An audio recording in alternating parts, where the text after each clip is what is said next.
Hello and welcome to Unacademy. I welcome you all to the Hindu analysis for 21st of December. Now, before we begin, two very important announcements for you. And Abhijit and political science. I can see your comments. Good morning to all of you. We already provide white, what we call as non-annotated PPTs. Check the update section of our course.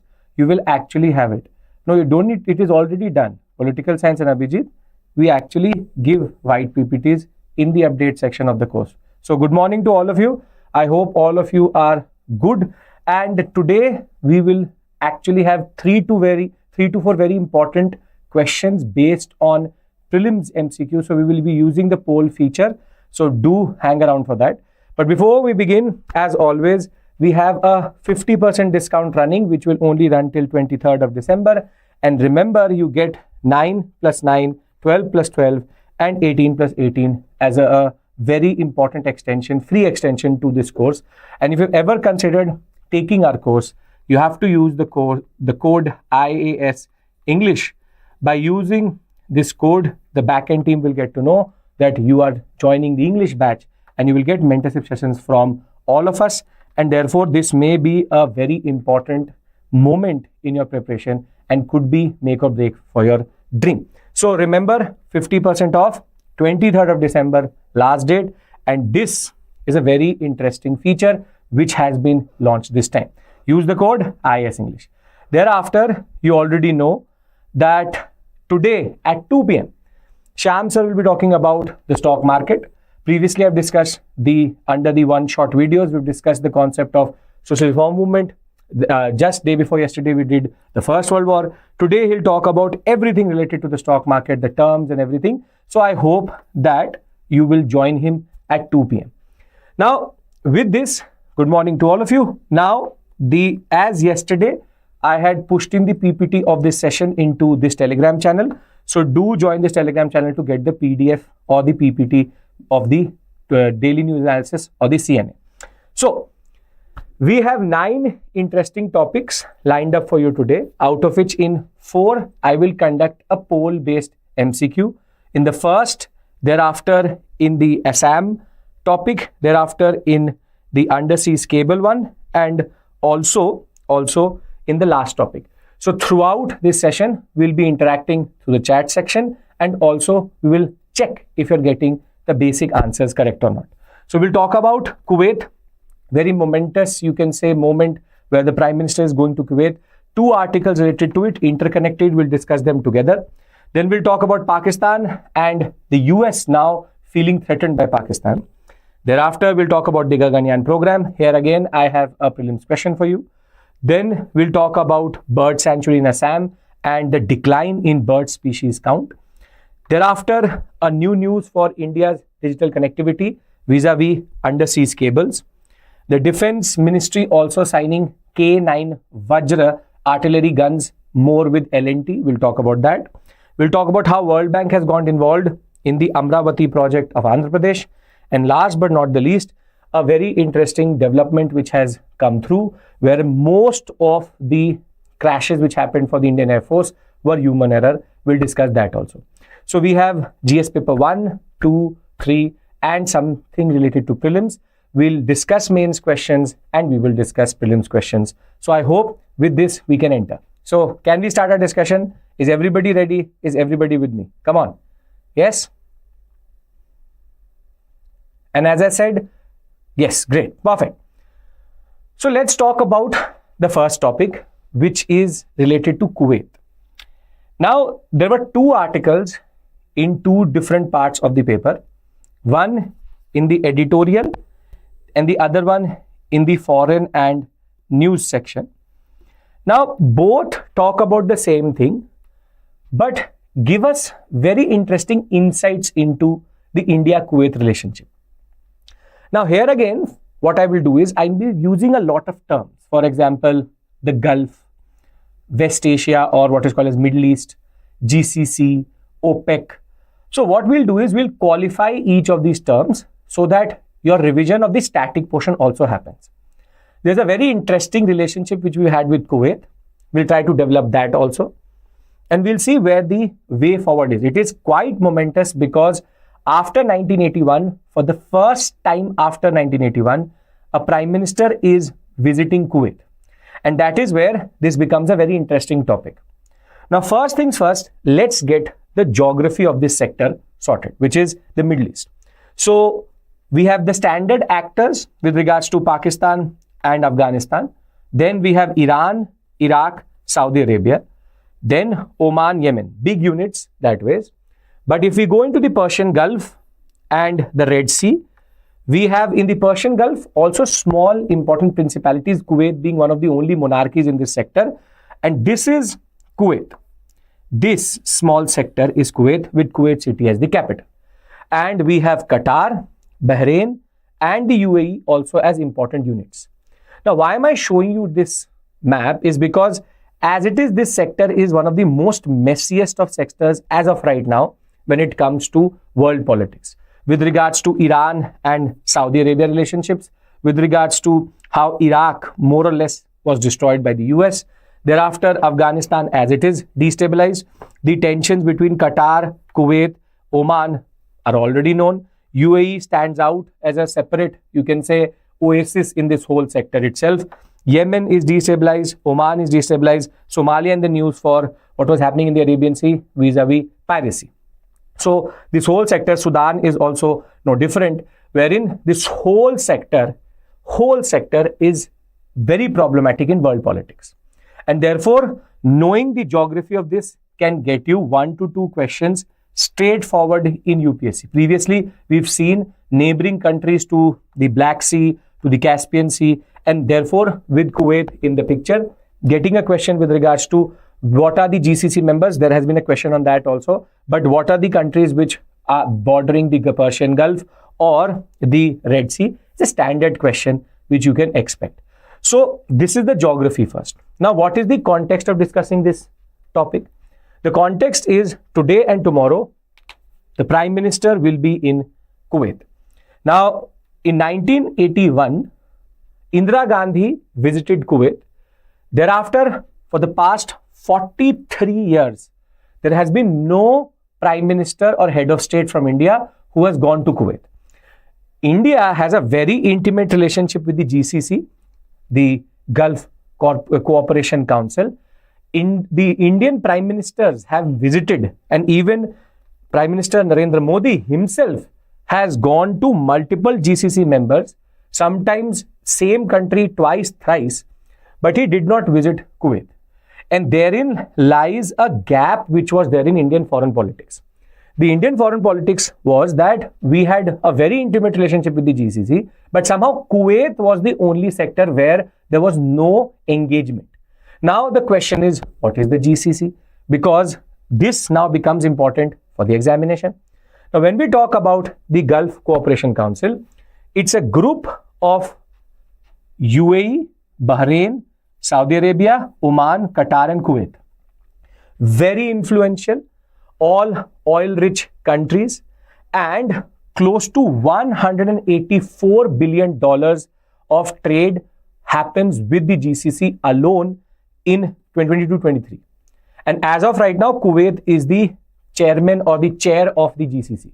That is where it becomes quite important that India engages with Kuwait and therefore also gets a better, you can say, deal or a better relationship with all GCC members. India, the Prime Minister himself has gone multiple times to Saudi Arabia. He's gone multiple times to the UAE. He's gone to Bahrain, he's gone to Qatar, he's gone to these sectors. However, he never went to Kuwait. And this is where there is a gap which he's filling up this time.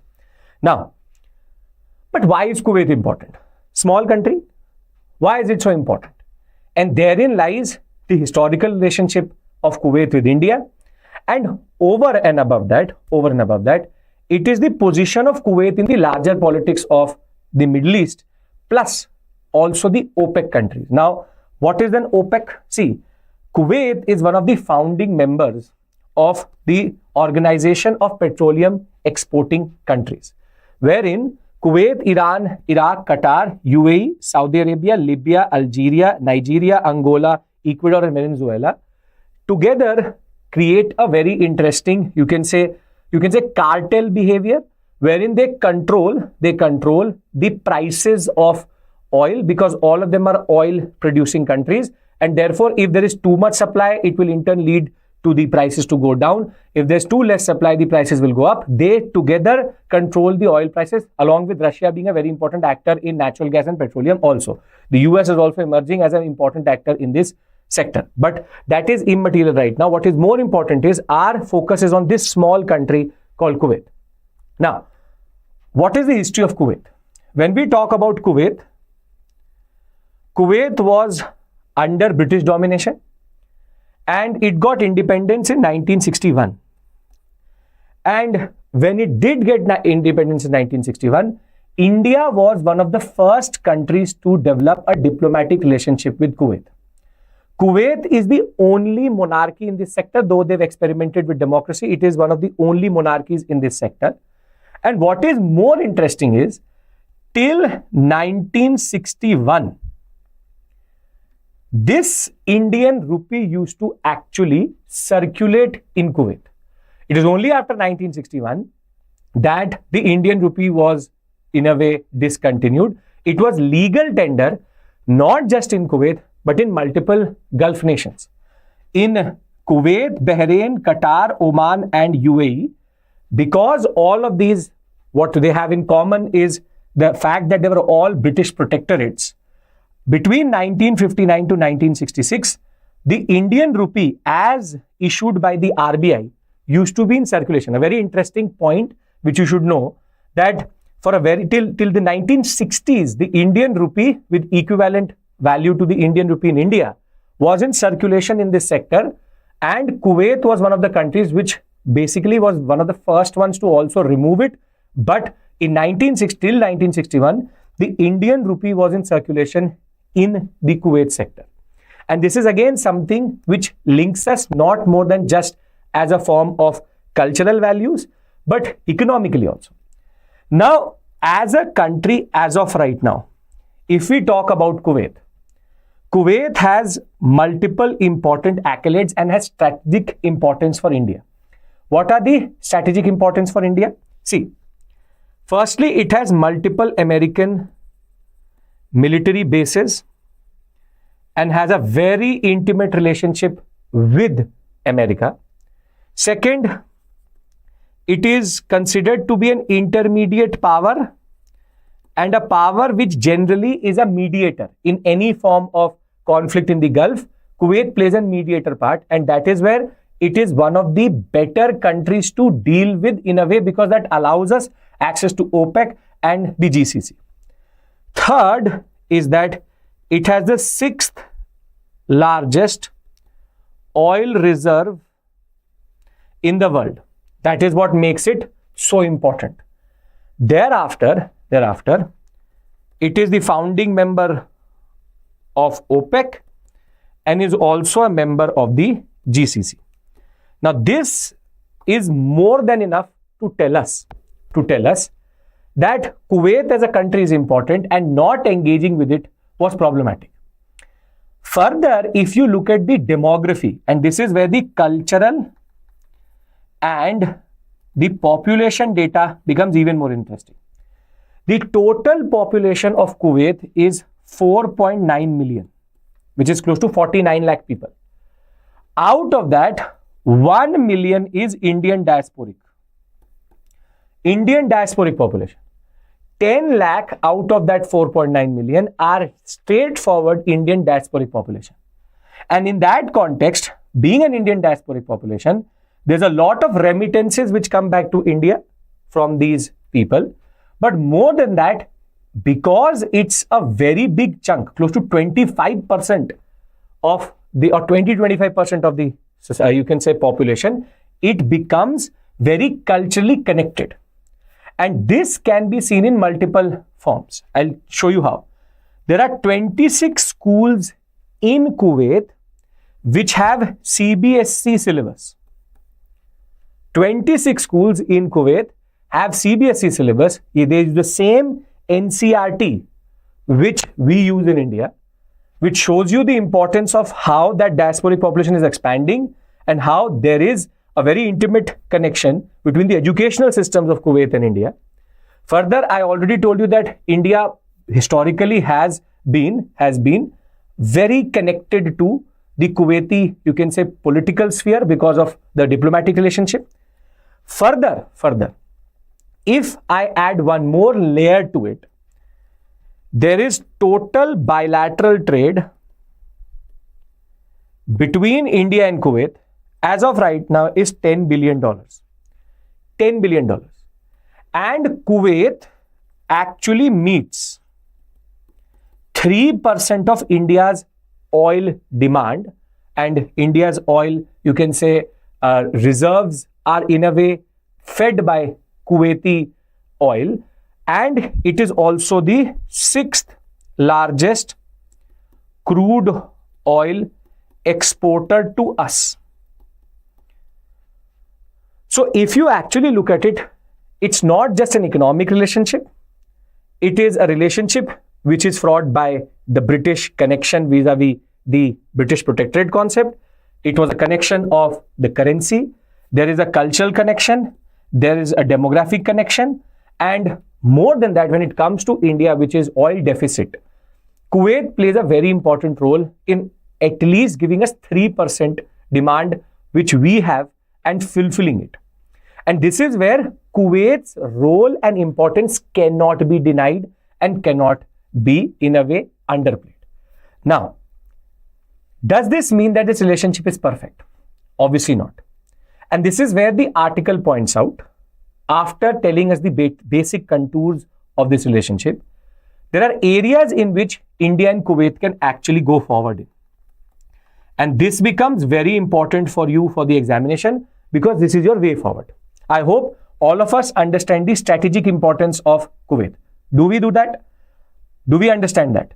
Why is Kuwait strategically important, culturally important, how we are connected with it? Yes, Harshit says yes. Perfect. Now when we talk about India-Kuwait, there are 3 to 4 areas where India can actually be better in this relationship. The first one is defense. We have 0 to no real defense partnership with Kuwait. And because Kuwait is very well entangled with the Americans, it would be very interesting that if we could have a defense cooperation with Kuwait, it would in turn make our relationship with the Americans also better and maybe give us access to more American technology. So defense is one zone where this time also we believe that the Prime Minister as of today is going to announce something with regards to the concept of defense cooperation, or some defense deal is going to come for sure. Second is that India is also asking Kuwait to join the International Solar Alliance. We are the foremost, or you can say the leader in solar energy, and India has the International Solar Alliance, which started with France, and Kuwait is not a member of it. India is believing that in renewable energy, we can also use this concept of soft power to bring India and Kuwait together. The third aspect is that India has strategic oil reserves. As of right now, they only give us 3% of our demand. Kuwait has the potential to supply this 3% and also give us more oil, for which we can keep some reserves of Kuwait in India, and India can also develop its own strategic oil reserves. Strategic oil reserves are considered to be strategic in the concept that if you should have at any given point of time at least 90 days of petroleum demand which a country has, that is called a strategic oil reserve. Meaning, if today all imports into India with regards to oil were stopped, can India sustain its petroleum demand if nothing is touched across India for 90 days?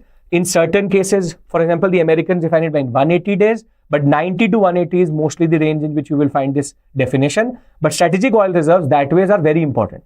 We have multiple strategic oil reserves. We still don't have it for 90 days, close to 66 days we have. But the idea is Kuwait can contribute to that also. And thereafter, another aspect of what we call a strategic, you can say, soft power would be, IITs and IIMs, because already there are schools which are following the CBSE syllabus, and we already have, yes, very good, explore UPSC. We already have CBSE schools. We already have multiple, you can say, we have bits in the Gulf countries. Therefore, why can't we have IITs and IIMs being opened in Kuwait, which would allow for better, you can say, with 10 lakh population, a very substantial part of the population, it would be also a good soft power move, connecting that cultural dot even more. Last but not the least is space. I don't need to tell you, we'll discuss ISRO, but we are, as of right now, the most cost-effective country to launch a satellite. Kuwait is being looking for some strategic satellites for itself for defense purposes also. And rather than going to NASA or to the Japanese or to the Chinese or to the Russians, Kuwait can be a very important partner in our Antriksh program and commercial aspect of the relationship vis-a-vis space diplomacy and space relationship. So therefore, there are multiple spaces in which India can work and make it better. We already are very well connected to Kuwait, but we can go a step further. Now, with all the information which I gave you, there are two types of questions which you can expect in the examination. I hope the areas of improvement and the areas of cooperation are sorted. I'm going to keep on asking you this because we all have to understand as a group and move forward in this session. It's not a monologue, it is a dialogue with you. So come on. Yes, I have to be quick. Now, the first type of question could be in GS paper, could be in GS paper 2, which is India's relationship with Kuwait is both historical and cultural. India needs to tap into the potentialities of this relationship. Comment. Now, this part is the first discussion which I had with you, which is the concept that how India and Kuwait are connected. Historical vis-a-vis British, 1961, and cultural because of the diasporic population. The currency itself was one point of connection, and you can also add the economic if you want to. Now, what is the potentiality? Potentialities are in space, are in defense, are in IITs and IIMs, in the concept of how ISA or even strategic oil reserves could be something. Trade can also further expand. Very good point, Sargam. And therefore, we can together make a better relationship. And Kuwait, because it's an intermediary power, can bring us closer to the GCC also, to the OPEC also. So I hope understand, yes, the last point is going to be these 5 points, and the first discussion, the two parts in which I've discussed, first part for this part, second part for this part. So this is, I think, something which you're sorted about. You can expect a question because very momentous. Now you can also expect this type of question in prelims. So I want everybody to answer it. I'm going to push a poll through the team, and therefore you are going to interact with it and tell me what is the answer. Nobody writes the answer in the chat box. Okay. Consider the following countries: Iran, Iraq, Kuwait, Qatar. Which of the above countries is our part of the GCC? Only one of them, only two of them, all or none? The poll should be now in front of you. 1 second. Yeah. Everybody has to answer. Come on.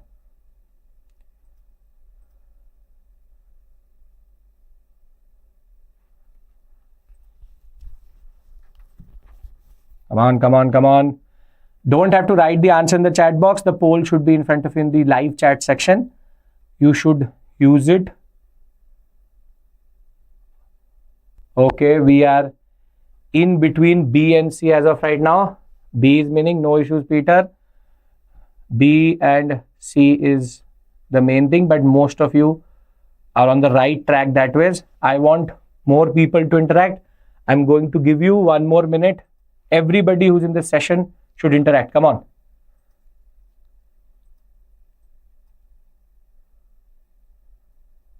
Okay.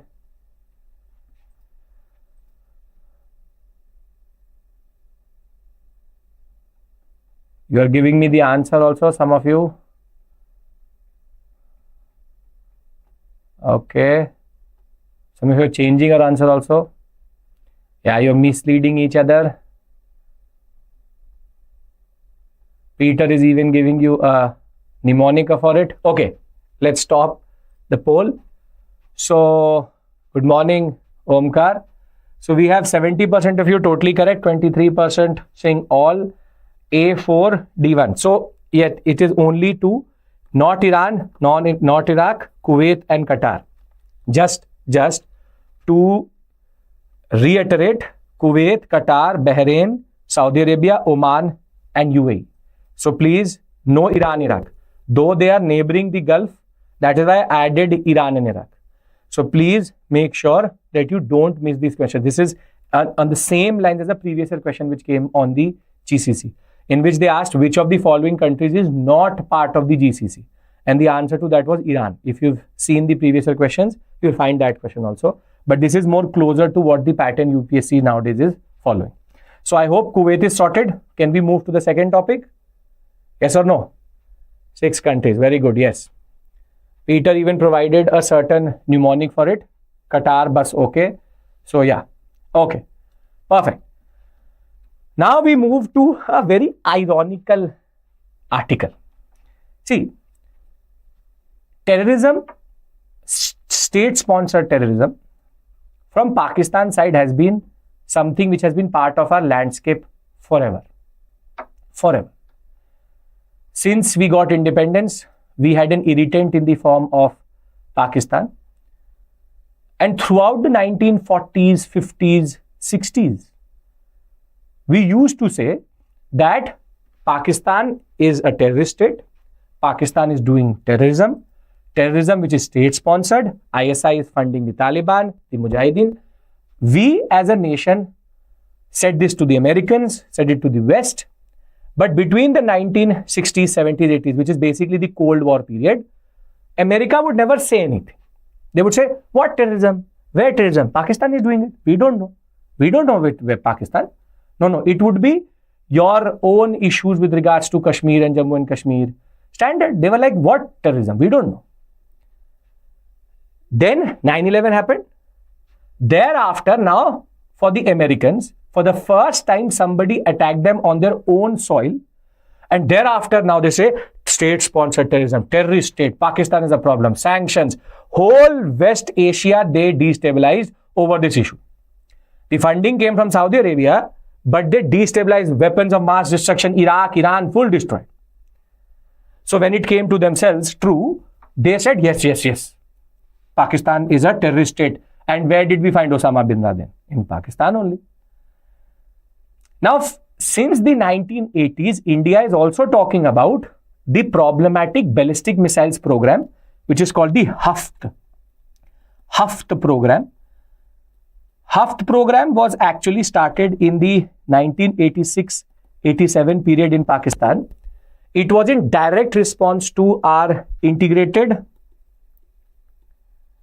guided missile development program. When we started under one of the legends, Dr. Kalam, when we started the integrated guided missile development program, they responded by starting the under Benazir Bhutto, the HAFT program.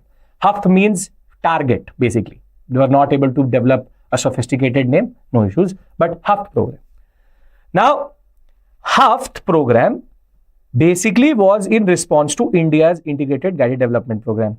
India since then has been arguing that Pakistan is developing specifically a series of rockets or missiles which will target India and its major cities. Then again, the White House said, no, we will give them F-16s. We will give them the best artillery possible. We will give them howitzers. No, they are not. They're not a nuclear power, not a threat to you. That is what is called as the hyphenated relationship between India and Pakistan, wherein as soon as you talked about India, the Americans used to bring in Pakistan. This is called hyphenation and dehyphenation. Dehyphenation happened after 9/11, wherein they started to deal India separately, Pakistan separately. Previously, you talk to an American, he will bring in Pakistan for sure in the in any conversation with regards to India. Now, Today, we are having this discussion because now America feels threatened. Because now one of the Pakistani ballistic missiles which they are developing can hit America. Till it was within 3,000 kilometers and they could hit any city in India, ballistic missile program was not problematic. Now they are sanctioning four different companies in Pakistan because the Pakistan's ballistic missile program, the Haft program, has now developed or is developing a rocket which could be what is called as intercontinental ballistic missile. And therefore, once it came to Americans, again they are in panic. So therefore, Pakistan is now developing, the standard hypocrisy of the West and America. They are now developing a sophisticated missile which could be capable of hitting the US, and therefore the US is saying that Pakistan is a threat to Asia. We didn't know. This is news to us. As Indians, it is news to us. Pakistan threat to Asia. We never knew that. This is where Americans are reiterating a point we've been saying for decades now. We've been saying it in the UN. We've been saying it in every forum that Pakistan is a threat to Asia. However, now when they have a rocket which can hit America, then it is a threat to Asia. And therefore, under Joe Biden, US has slapped 4 Pakistani companies with sanctions. One actually like the DRDO in India. Imagine America sanctioning DRDO. The National Development Complex, which is basically the DRDO of Pakistan, the state-owned flagship aerospace and defense agency, that along with Akhtar & Sons, Affiliates International and Rockside Enterprise, all have been sanctioned, one in Islamabad, the other one in Karachi, for being responsible to give dual-use technology, or what we call as ballistic missile technology, to the Pakistani army and to Pakistan itself. And this is where long-range ballistic missiles are becoming a problem for Pakistan, for America vis-a-vis Pakistan. Now, there are 3 things which you need to unpack. First is, do all of you know the difference between ballistic and cruise missile? If you understand that, then I'll move to the array of rockets which Pakistan has and where did they get that technology? Because Pakistan is not capable of, in a way, basically developing this technology in itself. They have got it from somewhere. So we all understand what is the difference between ballistic and cruise missile, because I will be differentiating some of the rockets according to that.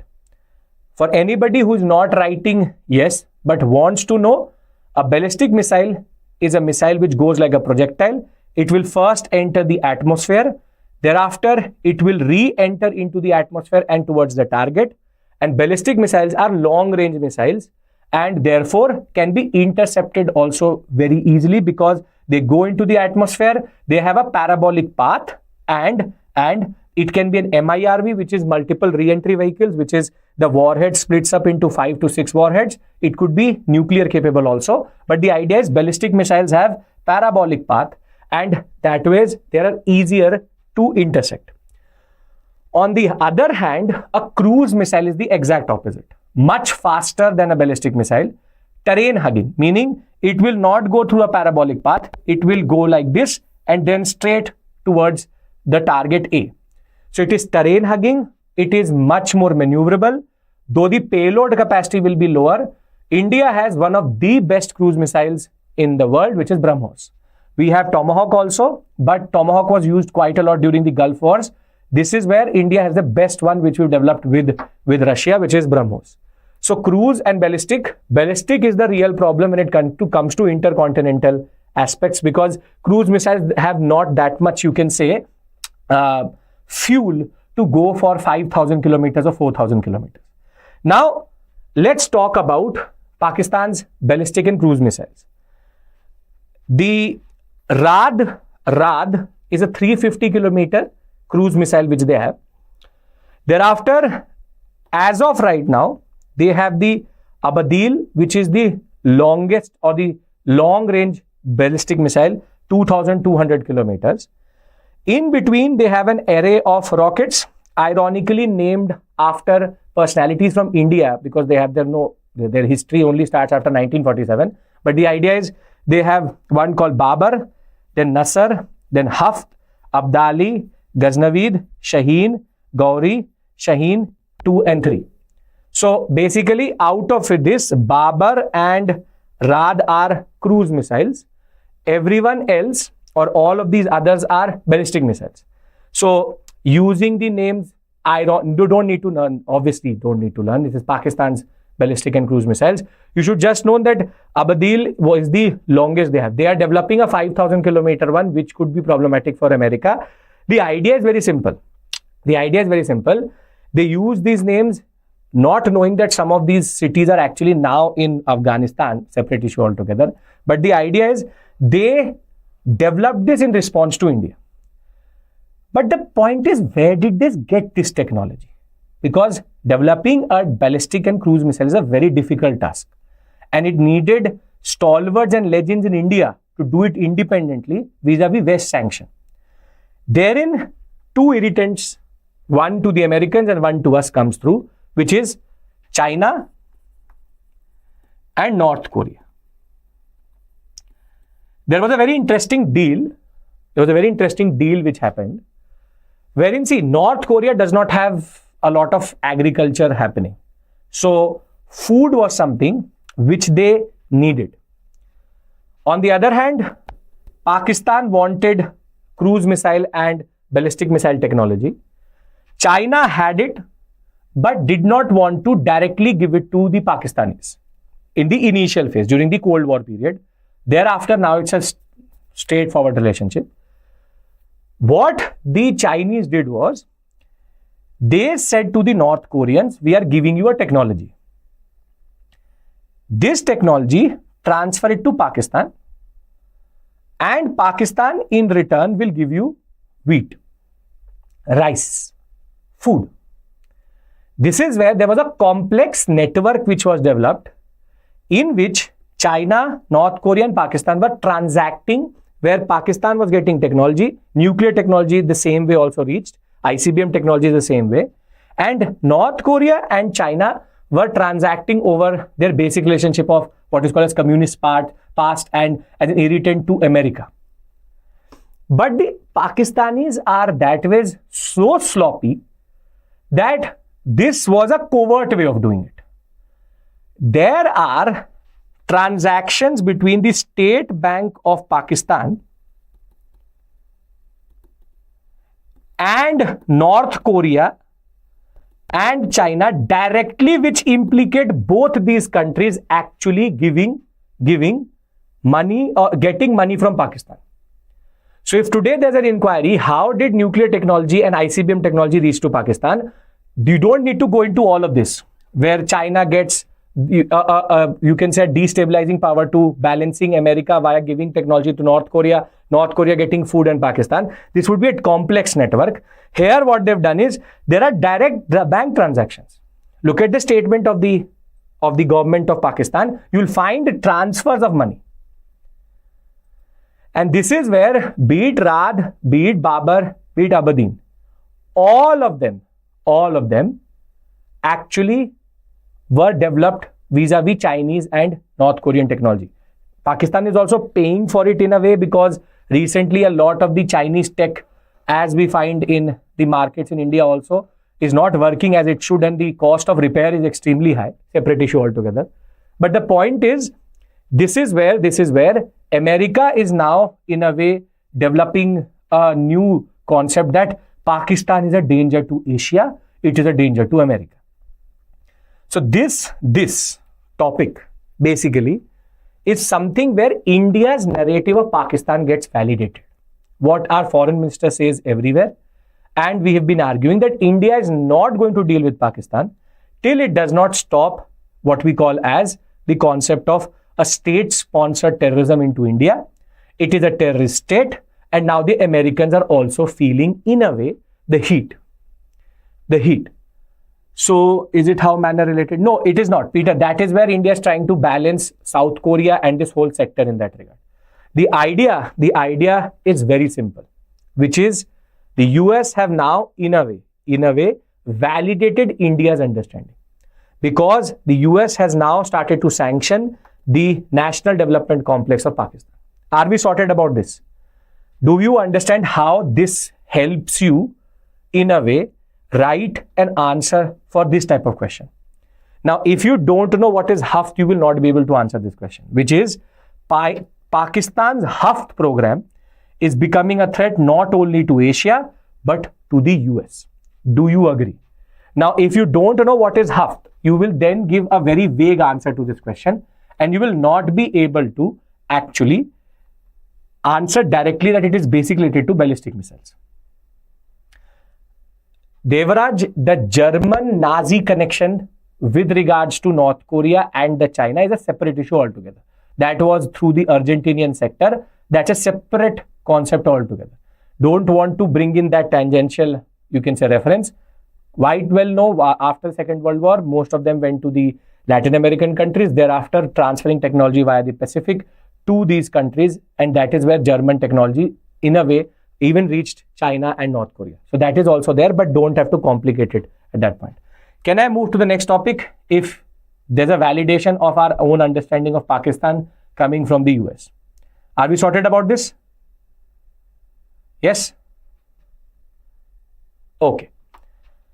Now we go to the ISRO and something very interesting developing at Sriharikota, which is the Gaganyaan G1. 3 tests are going to happen. The first test, the assembly of the launch vehicle has started. Now, this brings in 3 basic concepts, which is what is the Gaganyaan program, what are the basic facts related to it, and what are the launch vehicles which the ISRO has.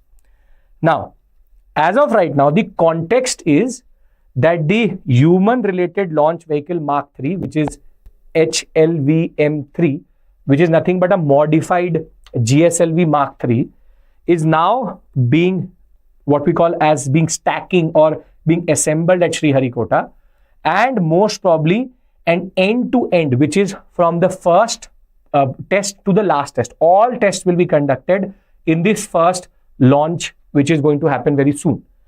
This mission was going to happen in 2022. It has been delayed, but the idea is very simple. This is going to put India onto the space, you can say, diplomacy and space power map properly. India already has a lot of accolades and feathers in its cap when it comes to space achievements. But this is going to be a major development because we will have a manned mission program coming through. Now, there's a lot of static which is embedded into this. First, let's understand the launch vehicles, and then we'll be able to understand what is this human-related LVM3. So, previously, ISRO started with the SLV, which is Satellite Launch Vehicle 3. Then it had the ASLV. But India's main workhorse is PSLV, which is Polar Satellite Launch Vehicle. XL, we have 3 configurations of it. We have XL, we have PSLV, we have PSLV Mark 1, which is the number of strap-on boosters are there. It changes the configuration. But the problem with this, it cannot take more than 2 tons into the atmosphere, into the space, because of its fuel technology, which is, it is basically a solid liquid configuration, meaning solid fuel, liquid, solid liquid. So therefore, PSLV is still today one of the most reliable in this whole concept. But India was bound by this concept that it could not go over 2 tons. For that, you need cryogenic technology. Now, cryogenic technology came to India via the Russians in that regard, but we have been able to develop our own cryogenic engine. And cryogenic means that liquid oxygen and liquid hydrogen are pushed together at very low temperatures. That's what's called cryogenic, in order to create thrust. And the first such was the GSLV Mark II, Mark 1, and now India's most important rocket, which is called GSLV Mark III, which is also called the LVM, the heavy launch vehicle. And therefore, this can take up to 4,000 kgs, 4 tons into a low Earth or even geostationary transfer orbit. And this is the GSLV which is being modified today to create the human capsule module. I'll tell you what does that human capsule module mean, but you should know these basic things. This is basically solid liquid cryogenic.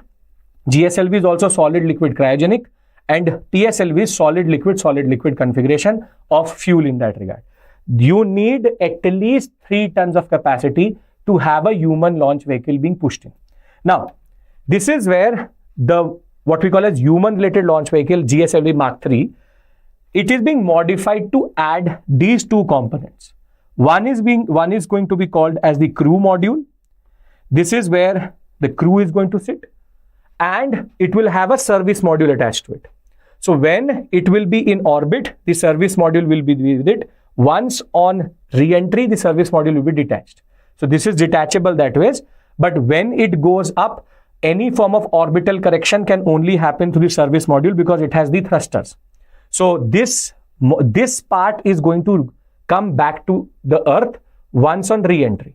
So the basic idea, the way it is going to happen is that the GSLV will be launched from Sriharikota. In 16 minutes, the orbit and the service module, which is the crew and the orbit module, together will go into space. In LEO, which is low Earth orbit, for 5 to 6 days they will remain. They will do a lot of different experiments, and thereafter the service module is going to detach itself, and the crew module is going to then re-enter one of the most dangerous stages of any form of human space exploration because of the air friction. It burns up. You need a lot of heat shields. And finally, this has been changed now. Previously, it was believed that it will come back near the coast of Gujarat in Arabian Sea. Now they're saying that according to the other concepts, it can also come back to the Bay of Bengal in that regard. But the idea is, this is going to prove that India can push humans into space. Now, out of this, 2 unmanned missions will happen and 1 manned mission will happen, where 3 Indian astronauts who are being trained by Russia as of right now will be there for 7 days. Whilst the unmanned missions will happen, somebody has to conduct all the different experiments and basic features, or the basic what we call as tasks in the crew module. For that, Vyomitra, a female humanoid robot, has been developed who will basically control the crew module itself. So basically 2 launches, what will happen is, the Vyomitra is going to go in the crew module. She will remain in space for 7 days. She will then do all the basic things which a human would do in order to detach the service module and come back. Once we'll have 2 such properly established what we call as tests, then the third will be the Gaganyaan program, under which we'll send 3 Indians into the orbit. Now this is important because as of right now, only USA, Russia and China have the capability, and China is the latest to add humans into the ISA or humans into space. Russia and France is giving us the technology. Russia is training our astronauts because they have the best cosmonaut program in that regard. They also had the Soyuz rocket, very old USSR technology. But India wants to be firmly established as a global superpower when it comes to space. This is where this mission is going to be a very important accolade which India adds to it. But one point which can be asked in the examination is, how is the human related launch vehicle different from the GSLV? This can be asked as a statement based question. What the director at Thumba has said very straightforward is that it is the aerodynamic configuration is different. Normally you have a bulbous payload flaring opening, meaning that it will most probably be something like this. You would have seen it would look something like this, wherein it would open from the middle and then the satellite would be pushed into orbit. This is now not going to be the case. Rather, we will have an orbital module which has to take the heat of exiting the atmosphere and re-entry also. That is where it is going to be a little bit different. This configuration is more difficult to manage. Also, it is a little bit, you can say, asymmetrical, where the weight is on the top rather than on the bottom, and therefore launching it is going to be quite important. So a lot of different static portions which we can cover. This is where the weight is going to be. So therefore, very interesting. We believe that this program should get a go ahead by 2025, and we should become the 4th nation once we do it to join USA, Russia and China. So I hope you understand GSLV, PSLV and the concept. You also understand why is this important for India, what are the 2 unmanned and the manned missions, and why this is important for the larger space technology of India in that regard. If you're sorted with regards to it, I will do one mains question with you and one prelims question with you. One related to GS paper 3, the other one related to the prelims examination. Okay. This you have to write, which is the Gaganyaan program will cement India's position as a space superpower. Do you agree? Here you have to talk about the impact and significance of the Gaganyaan program.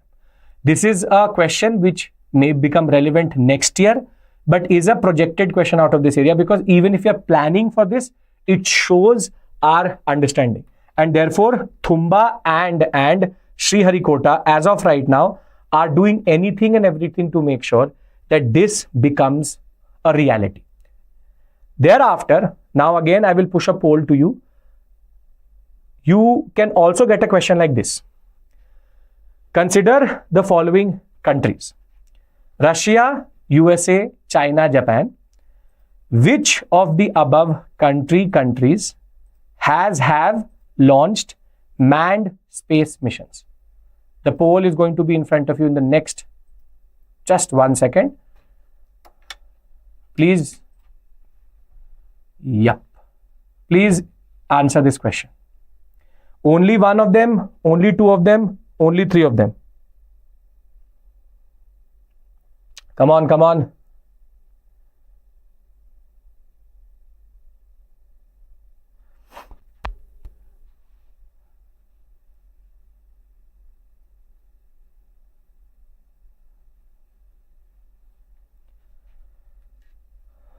Okay, so it's B and C. Peter, you can easily write it in the comment section, or you can also send it to our official email ID. We will get it checked. Sonu and Peter, same question. You can write it in the comment section or send it to the, you can use the link given in the description box, which has a Google form, fill it up. You will get counseling sessions in which you can actually push it. Okay. So we will give one more minute. More students are interacting this time. I want everybody to be a part of this. Seems to be easy right now, but becomes difficult in the exam situation because a lot to learn by that time. Therefore, difficult to interact. Okay. So we'll end the poll here. And most of you are correct. 71% of you totally correct. Russia, USA and China are the ones which have manned space missions. Japan, though a very JAXA, very established space technology program, but they're not even trying it in that sense. And on the other hand, India is going to be the fourth country. So I hope that I can ask this question next year and then add India also. Now, Raju, we've just discussed the Gaganyaan program in detail. I think you should just go back a little bit in the video. We've discussed all the contours of the Gaganyaan program with regards to what is the concept, what is the launch vehicle which we are using, and the concept related to why is it so important and everything else. I think everyone here was privy to that. If you want, you can just go back 5 minutes, 10 minutes into the video and you'll find all the details related to Gaganyaan. Gaganyaan, that way is quite significant in our space history. Can I move to the next topic? Yes or no? Are we sorted?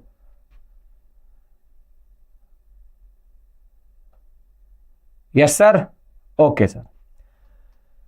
Now, we have a prelims question here also. So, everybody is going to stay around and going to give the answer for that also. So, wetlands in India, pollution, and unfortunately in Assam, one bird sanctuary has recorded 72% decline in bird species count, which is even more problematic. This, what we call as bird sanctuary, the Burdam Bimukh bird sanctuary, which is in Assam, it was studied by 3, you can say, independent researchers, and the comments of these researchers has been published in the Journal of Threatened Taxa recently. Now, when they conducted this, you can say, program, 154-day program, where they covered the whole bird sanctuary. In 1997, 167 avian species were actually recorded in this same bird sanctuary. And today, the number of avian species has gone down by 72%. So, 47 species under 16 orders and 29 families have been found. From 167 to 47. Now, in itself, this is not a new breaking news for us. Wetlands, bird sanctuaries, protected areas as it is are very, very vulnerable to any form of change. But now what happens is for your GS paper 3, environment part, wetland protection, mitigation and the reasons for wetland destruction is now becoming important. So therein lies a part of this article which is quite relevant for your preparation, which is that what were the reasons which in turn led to a cascading effect, which has now led to a 72% change in the number of species in a specific geography. The points which have been noted by the researchers can be used by you to answer a question. First was overfishing. The argument which has been given by this, you can say, private research, it's a research of 3 very important individuals coming from different colleges. They did it with regards to no funding from a specific body, but they were interested. This is a basic project which they were involved in. No governmental or NGO was involved in this. So therefore, this is that way good research done by unbiased. There's no agenda here. The idea is, they said because of overfishing in this bird sanctuary, there is no food available for the birds itself. Most of them being what we call as birds which used to use the fish varieties and species to survive. Thereafter, any bird which was non-carnivorous, which was not eating eating fish, there have been too much harvesting of aquatic plants, and therefore there is neither flora nor fauna to support the wild birds. And if that is not enough, we have seen multiple cases of poaching wherein they are killing these wild birds for sport and they are collecting bird eggs. And therefore what is happening is, there is first the killing of the first generation of bird which came through, and because they're collecting bird eggs for either trophy purposes or for sale, the second or the third generation of birds are also not coming through. And this is where directly overfishing, poaching, excess plant harvestation and collection of bird related eggs in turn has led to the degradation of the wetland. And what happens is, the argument which has been given by the researchers is, when there is degradation of wetland, that in turn leads to the drop of the water table, which in turn leads to the food chain being disrupted. When the food chain is disrupted, migratory bird species population decline, which in turn then impacts the nutrition cycle, and in the end, be it ecosystem or the ecotone or the environment of this sector, all will be affected because of one cascading effect. So it's basically like a slippery slope, or it's a domino effect. Just because of these wetlands going out, the whole ecosystem of that sector is going to be disrupted. This is where you have to understand that these are very sensitive areas. There are multiple species which are also named in this article, though not relevant for you directly, but the idea is, it is a mains related topic where you can easily get a topic on how wetlands are destroyed, and this is a case study for that. And therefore it becomes important to understand this larger contour in that regard. If we understand this, there's a very standard question which can come in the examination. Again, I know most of you are going to give the right answer right now, but over a period of time, once you give it in the examination, a question like this will become very, very difficult, which is the Bordeam and Bilmuk bird sanctuary, which was recently in the news, is in which state? Arunachal Pradesh, Assam, Manipur or Mizoram? Here, most of you, I'm not pushing the poll, makes no sense. Everybody knows the answer right now. Here, as of right now, everybody knows the answer is Assam. But this type of question can become difficult because when there's no context, I've given you the context, that is why it's making a lot of sense. When there is no context whatsoever, it will become very difficult to answer this question. Because therein, in the exam situation, you will not be able to understand, is it Arunachal, is it Assam, Manipur, Mizoram? Straightforward question.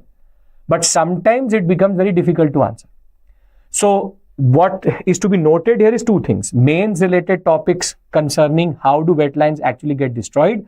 And second, something related to the Assam sector in a way, recently in the news because of this. So the state and the place. Sorted, everyone? Can we move to the next topic? Now we are going to the smaller topics, not very big, simple, straightforward topics. Shubham, you can create that association if you want to. Okay. Now, internet is a very important, you can say, resource today. We all cannot live without internet. This whole interaction is happening over internet. Most of what you do today, basically any phone is useless without internet. So, digital connectivity and Wi-Fi and internet technology is important. Now, as much as we use wireless forms of connecting to the internet, the way the whole world is connected is actually through undersea cables. If I show you the map of these submarine cables which have developed between 1989 and 2023, the whole of our seabed and ocean beds are just cable after cable. These are physical cables which actually connect the world together, and in a world where there are multiple conflict zones, but more than that, internet technology is the first thing which is taken away when there is any disturbance. And that is the exact same thing which happened in Bangladesh recently. The importance of submarine cables and internet connectivity becomes important. As of right now, India is mostly reliant on European companies and the internet cables which have been pushed in over centuries or at least over decades in that regard. Previously, it was telegraph. Now it is internet cables. Now, India is now trying to break that cycle where it is in a way reliant on European powers for these things. And this is where India has now sanctioned and is in the process in the next 3 months, India's geo-funded, which is the Reliance Geo Foundation, close to 15,000 kilometers of India-Asia Express and India-Europe Express, both connecting India with additional linkages. If I give you the cable, you can say locations, the India-Asia one connects Chennai, Mumbai with Singapore, Thailand and Malaysia in Asia, wherein the India-Europe Express connects France, Greece, Saudi Arabia, Egypt and Djibouti. And this adds to the dozen of cables which already come to Mumbai and Chennai in that regard. This is being considered as the new, you can say, as one of you said, the new fuel of the world. And if you look at how India is pushing in these two cables, you will realize that India is trying to create a certain infrastructure which is its own. So the India-Europe sector and the India-Asia sector, these cables are very expensive and a very big investment. That is where Reliance Jio is involved. But this creates a network of cables which India owns, at least an Indian company owns. And in the process of any problem or any conflict in the Indian Ocean world or in the South China Sea, at least India has some form of strategic important cables and internet infrastructure in this sector. So India is using its, you can say, now technological prowess and its, you can say, money in order to invest in these things. Previously, these things were never thought about, but this is a very important development. In this sector and in this sector, India should have independent cables and independent digital infrastructure. This is where new undersea cables are going to boost India's digital connectivity.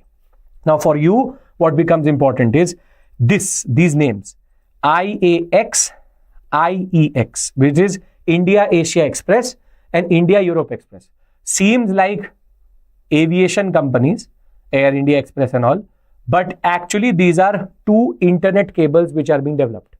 And that is why if they ask you in the examination, AIX, AEX, India Asia Express, which was recently in the news, is related to what? It is related to digital connectivity. It is related to internet cables. It is related to basically this what we call as submarine or undersea cable infrastructure of India when it comes to internet. So I hope that you will remember this for the examination. Why don't we developing satellite-based internet like Starlink? Monu, firstly, Starlink itself is a very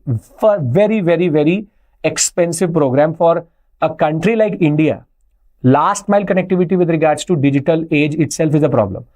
Meaning having a connection of internet into rural India is a problem.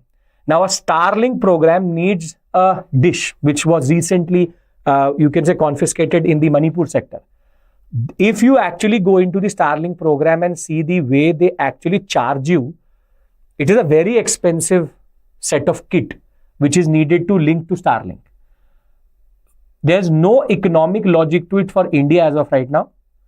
Further, satellite technology can also be targeted very quickly when it comes to these forms of problems. Meaning, if there's any conflict, shooting down Starlink satellites is going to be the easiest thing which any country can do. These cables are pure, you can say, physical infrastructure, because their locations become, in a way, after a certain point, obscure, difficult to target. Monu, it's actually about two aspects. First is, can an Indian afford a Starlink type program? Second, do we have that infrastructure in the rural sector? And third, India would for sure go for it. But Starlink makes sense only in a commercial aspect. It is not NASA which is doing it. It is SpaceX which is doing it. So if they can sell you Starlink very soon, within the next 1 year is going to be in India also. But Starlink is expensive. So it has to be a commercial company in India. Maybe Jio can launch Starlink. India, as the government of India, does not have the bandwidth to subsidize something like Starlink. So sure, Monu, this is not related to cell towers. It is related to pure data transfer between what we call as India and Europe. This is the technology on which the towers are based, which we use today for 4G and 5G connection. And for 6G, we need to be ready for that. This is an important step. So I hope you understand this point, Monu, that there is a lot of infrastructure involved in that.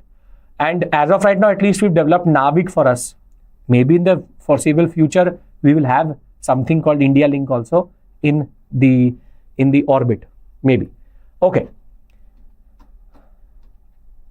Thereafter, we move into a topic related to defense, straightforward, which is the Defense Ministry has recently given an order to Larsen & Toubro, L&T, which basically is the, you can say, Indian contractor to a very important artillery gun which India has developed with help of South Korea, and it's called the Hansa Technologies in South Korea, which basically gave us this technology, and L&T in a way develops in India. This is called the K9 Vajra T. The artillery gun is called, it was developed by Hansa Technologies. L&T makes it in India, and this is one of the most reliable, accurate artillery systems in India as of right now, in sub-zero temperatures on the China border and Pakistan border. And the best thing about this artillery gun is it's actually like a tank. So you don't need trucks to transport it to a point. It can actually, it's called a mobile artillery system. Unlike ATAGS, which is 45 kilometer range, ATAGS needs to be in a way drawn by the trucks. That creates a lot of noise also, very easy to target.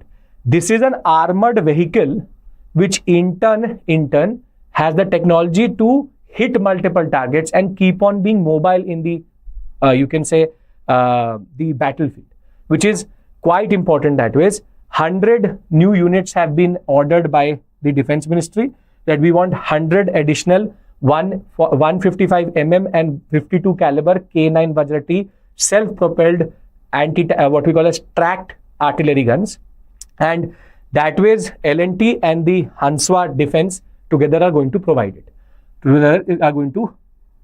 Important for our Chinese and Pakistani border, because both are cold deserts and one is a proper, you can say, valley sector. Both are sub-zero temperatures, need a lot of accuracy in sub-zero temperatures with reliability that only K9 Vajra can actually give. So that was interesting technology in the larger context of things. Now, coming to the last topic, second last topic, we have one related to Amaravati, very interesting one. Unfortunately, or most probably, unfortunately also and most probably also, with now a panel confirming that to us, the death of General Bipin Rawat, the CDS, which happened in a helicopter crash, happened because of human error.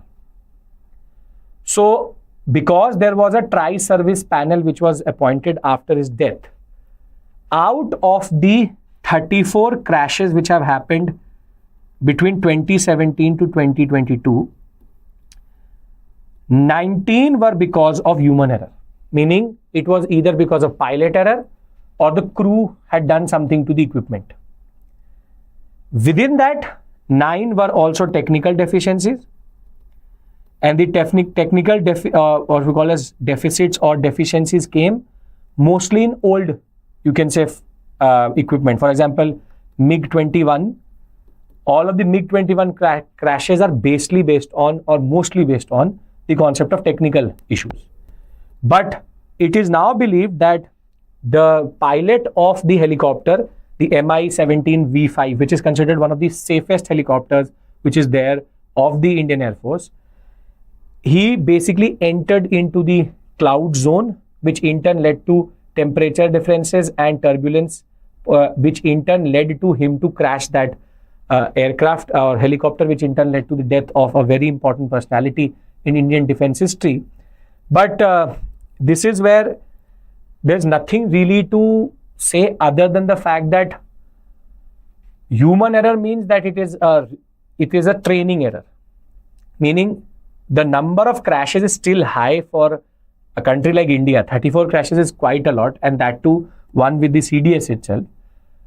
The idea is that technical can be based on equipment that is out of the hand of the pilot itself.